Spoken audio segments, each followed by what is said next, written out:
Lepo pozdravljeni, cenjeni gledalke in gledalci. V informacijskem središču družbe Gen v Krškem je potekalo tretje srečanje proizvajalcev energije iz obnovljivih virov. Osrednjo pozornost so posvetili vzdržnosti podpornih shem oziroma subvencij za tako imenovano zeleno energijo. V zadnjem letu in pol se je skokovito povečalo vlaganje ljudi v bioplinarne in male sončne elektrarne.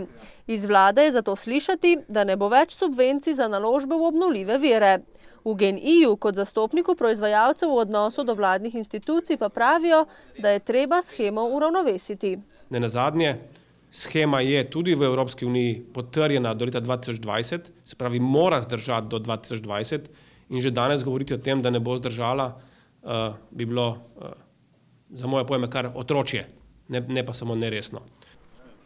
S sončnimi elektrarnami in bioplinarnami je Slovenija v strukturi zelene energije že dosegla cilj do leta 2020, pravi Robert Golob.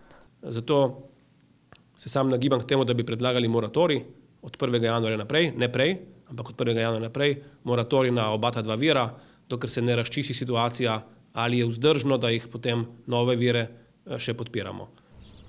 Za vzdržno shemo je potrebnih nekaj ukrepov, sicer pa mora biti politika jasna in vnaprej opredeljena, meni Golob.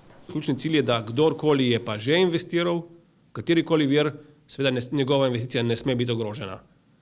In tudi ne strašenje na temo, da bodo podporni, tisti, ki so zdaj že vključeni v podporno shemo, dobili manj denarja, tudi ta del mora biti popolnoma ovržen in tudi nedopusten.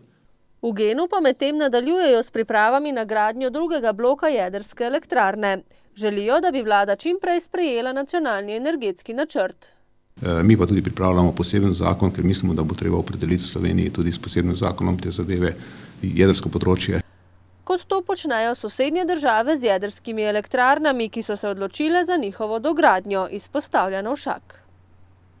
V podjetju Iskra Sistemi v Semiču so uradno namenu predali skoraj 1000 kW sončno elektrarno, največjo v Beli krajini, ki naj bi svojim delovanjem zagotavljala električno energijo za 298 gospodinjstev in vsako leto prihranila več kot 625 ton izpustov ogljikovega dioksida. Za sončno elektrarno s 4012 moduli postavljenimi na 6560 kvadratnih metrih streh in betonski ploščadi so se v podjetju Iskra Sistemi odločili iz več razlogov. Ključni razlog je bil ta, ker smo imeli dotrajane strehe, salonitna kritina v zelo slabem stanju, v večjih neurjih deževju, smo imeli kar določene težave v proizvodnji, uničeno opremo. Odločili so se, da dajo strehe v najem družbi Bisol, ki je proizvajalec ključnih komponent sončne elektrarne in največji naložbenik v tovrstne elektrarne v Sloveniji. Mi smo v zadnjih 3 letih investirali okrog 50 milijonov evrov v lastne investicije, v lastne elektrarne. Za postavitev sončne elektrarne v Semiču, vredne skoraj 1 700 000 evrov, so se odločili, ker gre za kraj, ki ima več kot 2000 sončnih ur na leto, pravi kralj. Izkoristili pa so vse Iskrine strehe, ne le na južni strani. Mi smo dovolj samozavestni, vemo, kako tudi v nečisto optimalnih pogojih te naši produkti funkcionirajo. Vso proizvedeno električno energijo bo odkupilo kar podjetje Iskra Sistemi. Zaradi tega, ker prvič nastajajo izgube v elektroomrežju in jih je škoda teh izgub, po drugi strani pa smo dosegli tudi nižjo odkupno ceno električne energije in s tem tudi optimiramo stroške, kar je po teh časih izredno pomembno. Sicer pa ima Semič, glede na dobro sončno osvetljenost, še veliko neizkoriščenih možnosti za postavitev sončnih elektrarn, je prepričana županja. Imamo še veliko možnosti, nek začetek, ne vem koliko teh sončnih elektrarn ni, ena večja je v Malinah, ampak mislim, da sedaj s to elektrarno bo tudi dana nek zagon, nov zagon. Ker gre za velik doprinos k varstvu okolja in prihranku energije, njihov občinski energetski koncept predvideva postavitev sončnih elektrarn tudi na strehah javnih zavodov v občini, pravi županja. Upravni odbor Združenja Menedžer, katerega medijski partner je tudi televizijska hiša Vaš kanal, je za menedžera leta 2012 imenoval Vojmirja Urlepa, predsednika uprave Leka, člana skupine Sando. V Portorožu so namreč slovesno podelili priznanje Menedžer leta. Po oceni upravnega odbora Združenja Menedžer družba Lek pod vodstvom Vojmirja Urlepa dosega nadpovprečne poslovne rezultate, nadpovprečno zadovoljstvo kupcev in zaposlenih, visoko dodano vrednost in ima vodilno razvojno vlogo v koncernu Sando. Občutki so vsekakor enkratni, še zlasti zato, kar sem tudi poudaril v svojem govoru, ker gre priznanje vsem zaposlenim v naši družbi in ker je rezultat izjemnih dosežkov naše družbe.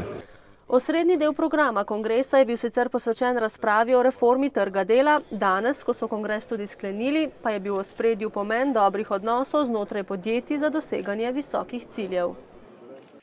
Kot je znano, naj bi po predlogu novele zakona o zdravstveni dejavnosti iz 9 območnih zavodov za zdravstveno varstvo in Inštituta za varovanje zdravja nastala nova nacionalna inštituta, in sicer Nacionalni inštitut za javno zdravje in Nacionalni laboratorij za zdravje, okolje in hrano.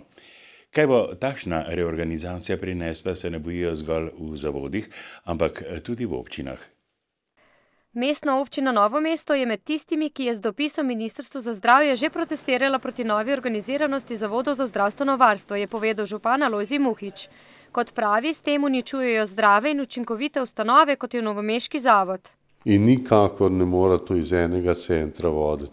Mislim, da smo kot regijski center absolutno upravičeni do takega zavoda in da država tukaj posega v stvari, kar je dejansko dobro funkcioniralo, in čudim se, da so pač sprejeli te ukrepe okrog združevanja. Tudi črnomaljska županja Mojca Čema Stjepanovič v potezi ministrstva vidi bojazen pred centralizacijo zdravstva.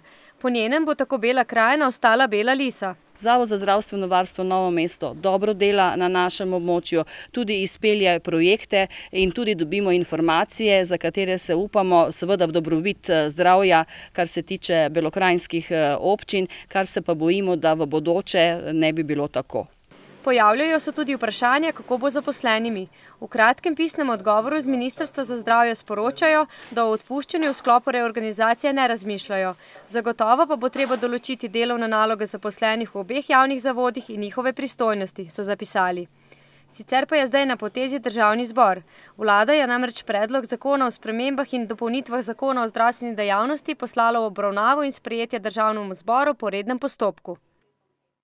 Stopnja brezposelnosti na Dolenjskem in v Beli krajini je rekordna, 12,2%, kažejo podatki za zadnja 2 meseca. Že 3 mesece je namreč višja od državnega povprečja, ki znaša 11,7%. Neugodno stanje na trgu dela pa se bo najverjetneje nadaljevalo, napovedujejo v novomeški območni službi Zavoda za zaposlovanje. Ta čas je brez dela približno 6280 ljudi, v belokranjskih občinah je teh največ, saj se stopnja brezposelnosti giba nad 15% in še narašča. V prihodnjem mesecu, se pravi v mesecu oktobru, pričakujemo še prijave mlade generacije iz šol, prav dijaki, ki so končali šolanje, in tudi študentje, ki niso uspeli narediti letnika oziroma nimajo statusa. Od 5. oktobra bo ostalo brez dela več kot 40 delavcev topliškega obrata Afit, ki ima sedež v Mirnu pri Novi Gorici. Slabo pa kaže tudi Beli krajini.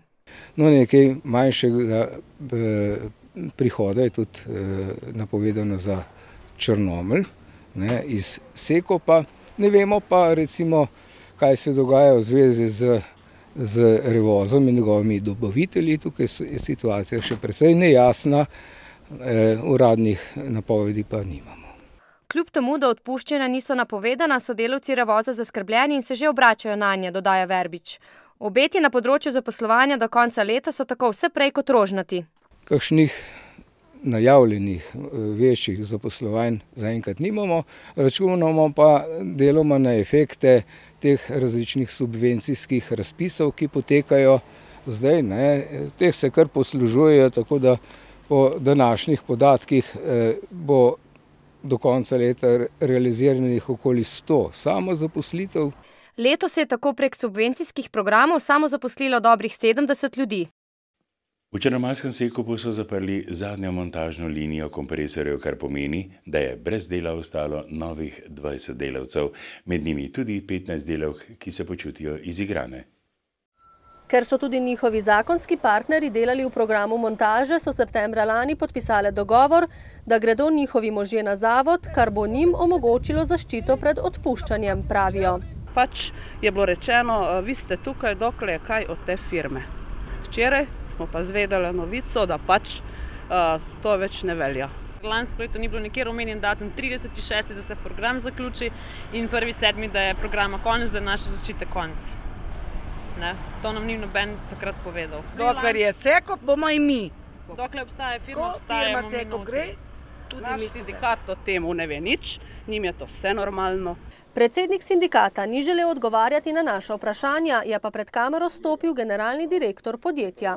Jaz razumem, da se ljudje, ki izgubijo svoje delo, čutijo prikrajšane, ampak pri tem, kar smo počeli, smo upoštevali vsa zakonska določila in pa vsa določila, ki so bila tudi sprejeta skupaj s sindikatom v lanskem letu, ko se je ta program tudi sprejemal. Tako da nihče ni bil izigran. Program prestrukturiranja, ki je bil objavljen že lani, je predvideval, da se montažno dejavnost v Črnomlju ustavi in preseli na Slovaško, pravi Virant. Po originalnem načrtu bi se to moralo zgoditi 30.6. Glede na potrebe po delu smo to podaljšali, za današnjim dnem pa dejansko prenehajo potrebe po teh delih. V Črnomlju torej ostaja proizvodnja komponent, ki jih bodo prodajali sestrskemu podjetju na Slovaškem, kar pomeni, da bo delo obdržalo okrog 500 delavcev. Dokler bo potreba seveda po kompresorjih oziroma tudi glede na potrebe novega lastnika te lokacije v Črnomlju. Kot smo že poročali, je novi lastnik družba Akrapovič. O tem, kako in kdaj bo selila svojo proizvodnjo v Črnomelj, pa se še dogovarjajo, pravi Virant. V novomeški občini, kjer zdajšnje cene vrtcev veljajo že od februarja 2009, bodo starši plačevali za 5 oziroma 7% manj kot doslej. Zaradi varčevalnega zakona so se namreč plače vzgojiteljev znižale, v vrtcih pa so zmanjšali tudi nekatere druge stroške. Zato so občinski svetniki na seji podprli nove cene. Po prvotnem predlogu naj bi v prvem starostnem obdobju znižali cene za 5%, v drugem za 7%, a hkrati znižali popuste za starše novomeških otrok iz do zdajšnjih 10 oziroma 8 na notnih 5%. Opozicijski svetnik Gregor Macedoni je predlagal amandma, da se popuste pri plačilnih razredih ohrani. Tako da bi bilo na koncu znižanje samo 2%. Mislim, da je pošteno, da ob tem znižanju, ki je šlo za uveljavljanje zakona o uravnoteženju javnih financ, da se dejansko celotnih 5% prenese tudi v znižanje cene za starše novomeške občine. Svetniki so hkrati sprejeli Macedonijev drugi amandma, da se bo znižanje cen upoštevalo tudi za nazaj, torej ne od predlaganega 1. oktobra, ampak od 1. junija. In to, kar smo sprejeli, se strinjam s tem amandmajem, ste videli, da sem takoj poudaril, da se s takim načinom strinjam in to pomeni, da bo ta ostanek, ki naj bi v proračunu ostal nekoliko nižji oziroma tega ne bo več. Sicer pa je novomeška občina v primerjavi z drugimi mestnimi občinami v Sloveniji po višini ekonomske cene vrtcev nekje v sredini.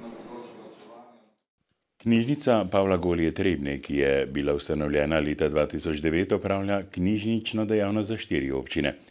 Trebnje, Mirno, Mokronoh, Trebelno in Šentrupert. Sedaj pa je nastopil čas, da se za potrebe knjižnice uredi tudi primerne prostore. O zagotovitvi novih prostorov so odločali svetniki na zadnji občinski seji v Trebnjem. Za nakup prostorov se odločamo danes v letošnjem letu za ta del in potem adaptacija in se pravi ureditev prostorov potem v naslednjem letu ostali del investicije. To bo reprezentativni objekt v uporabo za knjižnične namene, trdi Kastelic. Glede na krizo sedaj v tem času tudi urejen, bom rekel, nek prehodni kulturni center v Trebanjski občini. Je pa lokacija eminentna, stavba pa nažalost industrijska in bo potrebno seveda v obnovo te stavbe kasneje, posebno če bo kakšen razpis, vložiti določena sredstva. Za ta nakup sredstva so zdaj predvidena lastna sredstva, glede na to, da na razvoju regiji je bil sklep sveta regije, da so sredstva za infrastrukturo in smo potem vključili Sovo-Kranjski vodovod v ta projekt evropskih sredstev. Za sam nakup predvidevamo lastna sredstva. Za obnovo drugo leto pa bodo iskali sredstva tudi iz drugih virov, dodaja Pirc. Bolezni srca in ožilja so v Sloveniji najpogostejši vzrok smrti, saj zaradi njih umre kar 40% Slovenk in Slovencev. Prav o zaveščanju in hitrejšemu prepoznavanju srčno-žilnih bolezni je bila ob Svetovnem dnevu srca, ki letos pozornost namenja ženskemu srcu, posvečena okrogla miza v Šmarjeških Toplicah. Spremembe nezdravega življenjskega sloga in prehranskih navad se pogosto zdijo previsoke ovire. A prav to je ob vsakodnevni telesni vadbi najboljša preventiva pred srčno-žilnimi boleznimi, ki pri ženskah veljajo za najpogostejši vzrok obolevnosti in umrljivosti. Celo več kot jim skupaj botrujeta osteoporoza in rak. Medtem ko imamo za srčni infarkt tipične znake moški, imajo ženske teh znakov zelo malo. Imajo pa čisto drugačne in tako drugačne, da zdravniki premalo pomislimo na to, da so ti znaki lahko znaki srčnega infarkta, kot je recimo bolečina v želodcu, bolečina v hrbtenici, neka anksioznost, živčnost, glavoboli. Ogroženost za pojav srčno-žilnih bolezni se pri ženskah poveča približno 10 let kasneje kot pri moških, okrog 60. leta. Kljub dejstvu, da je smrtnost v zadnjih 30 letih upadla za več kot 30% in da s preventivnimi ukrepi letno rešijo približno 600 življenj, so nekateri podatki še vedno skrb vzbujajoči. Kar 70% Slovencev se sooča z povišano ravnjo maščob v krvi, zlasti holesterola. 50% je takih, ki imajo povišen krvni tlak, 24% jih kadi, debelih oziroma prekomerno prehranjenih je tudi spet tam okrog 60%, če to seštejemo. Skratka, veliko takih dejavnikov je, na katere mi lahko zelo, zelo učinkovito in enostavno in nenazadnje tudi poceni vplivamo. Mednje sodi tudi zdrava prehrana. Ta naj vključuje veliko lokalno in sezonske pridelane zelenjave in sadja. Ni potrebno, da kupujemo ne vem kakšne količine hrane. Dajmo kupiti majhne količine, morda tudi ekološko pridelane, čeprav morda je res nekoliko dražja. Še vedno pa velja, da lahko za zdravo in kakovostno življenje in s tem tudi za starost največ naredimo prav sami, tukaj in zdaj. Rek, da je dobrodelnost lepa čednost, velja tudi v primeru darovanja organov in tkiv. Darovalci namreč lahko svojo dobrodelnostjo rešijo marsikatero življenje. Kljub napredku namreč medicina še vedno ne more pomagati vsem bolnikom. Darovanje organov in tkiv po smrti za namene zdravljenja je odločitev, o kateri bi moral razmišljati prav vsak. Pravi Gorazd Čebulc, ki na to temo prireja tudi številna predavanja. Edina stvar, ki je pomembna, da jo vejo, je to, da vejo, zakaj se pri sebi odločijo za to vrsten korak, se pravi, da se odločijo za darovanje, se pravi, se odločijo za širšo pomoč drugim ljudem, ko so v stiski. Darovalec organov lahko postane skoraj vsak. Starostne omejitve za darovanje organov in tkiv ni. Obstajajo pa nekateri drugi kriteriji, ki morajo biti izpolnjeni pred transplantacijo. Najprej dokazati možgansko smrt, sledi cela paleta različnih preiskav, s katerimi se ugotavlja primernost posameznega organa. Končno besedo pri sprejemu določenega organa ima pa zdravnik. V Sloveniji je sicer registriranih več kot 2000 darovalcev organov. Na leto po transplantacijo potrebuje približno 100 Slovencev. Ljudje v Sloveniji smo brezpogojno za darovanje v vsaj 70%. Nekje dodatnih 25% je pa tistih, ki še želi določena dodatna pojasnila, razlage, tako da je skupna številka tam kar okoli 90%, kjer bi lahko rekel, da načeloma podpirajo v Sloveniji ljudje darovanje. Slovenija je sicer od leta 1999 članica organizacije Eurotransplant. Organe in tkiva lahko slovenski bolniki tako dobijo od vseh ostalih članic. Ob Svetovnem dnevu turizma je Zavod za turizem Novo mesto pripravil posvet o trajnostnih korakih razvoja turizma v mestni občini Novo mesto. Tako so želeli ugotoviti, kje so in kaj je treba storiti za čim hitrejši začetek začrtanih naložb. Razprava na posvetu je pokazala, da turizem razvijajo v pravo smer, pravi direktor zavoda. Začrtali smo tudi prave točke za investicije, ki so pa podlaga za bodoči razvoj turizma v mestni občini Novo mesto, za katerega se je pa ugotovilo, da ima velike možnosti razvoja in jaz ne vem, zakaj jih ne bi izkoristili. Tako nameravajo urediti tržnico, glavni trg, letališče v Prečni in cesto na Gorjancih. Načrtujejo tudi postavitev mestnega kopališča, čolnarne in kampa. Poskrbeli bi radi tudi za nov plovbni režim na Krki in gradili na turistični ponudbi na Otocu.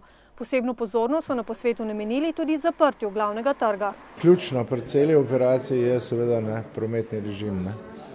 In po vsej verjetnosti glavni trg ne bo zaprt, dokler Novo mesto ne bo dobilo novega mostu. Potem pa bi to bilo in to je pa seveda podlaga za življenje v mestnem jedru. To bi bila tudi turistična atrakcija. Teh naložb pa ne bodo mogli uresničiti brez finančne pomoči novomeške občine. Priložnost vidijo tudi v razpisih za evropska sredstva, dodaja direktor. In to je pač tisti dodatni denar, ki je na voljo za investicije, če hočemo seveda slediti nekemu razvoju. Najbolj prepoznavna turistična destinacija je sicer Otočec, kjer beležijo več kot polovico vseh turističnih nočitev v mestni občini. Obiska je manj kot pred leti, ko je bila še avtocesta, ampak poiskali smo nov tip turistov, za katere je ta destinacija na Otočcu primerna. V nogometnem klubu Krka so z različnimi dejavnostmi obeležili 90-letnico kluba. Vrhunec praznovanja pa je bila slavnostna akademija z naslovom Električna žoga v izvedbi Anton Podbevšek teatra. Nogometni klub Krka je eden najstarejših slovenskih nogometnih klubov. Biti 90 let na enem teritoriju je lepa doba. Ta klub ima najdaljšo zgodovino Novega mesta v Novem mestu, na katero smo lahko ponosni. Imel je pa seveda spone in padce. Ja, to je častitljiv jubilej. Nogometna zveza Slovenije pa tudi sicer spremlja nogometni klub Krka, ki zelo dobro dela, ne samo v članskih selekcijah, ampak tudi v mladinskih, tudi v ženskih, in to nas zelo veseli, ker Novo mesto je zelo športno mesto bilo ves čas. Vizija novomeškega nogometnega kluba pa je tudi povsem jasno začrtana.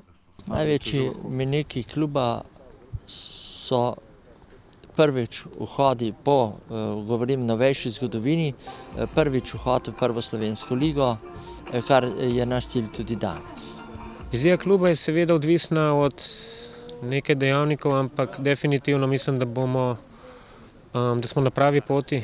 V nekaj letih se je naredilo veliko, mladina je, bom rekel, na najvišjem nivoju v Sloveniji.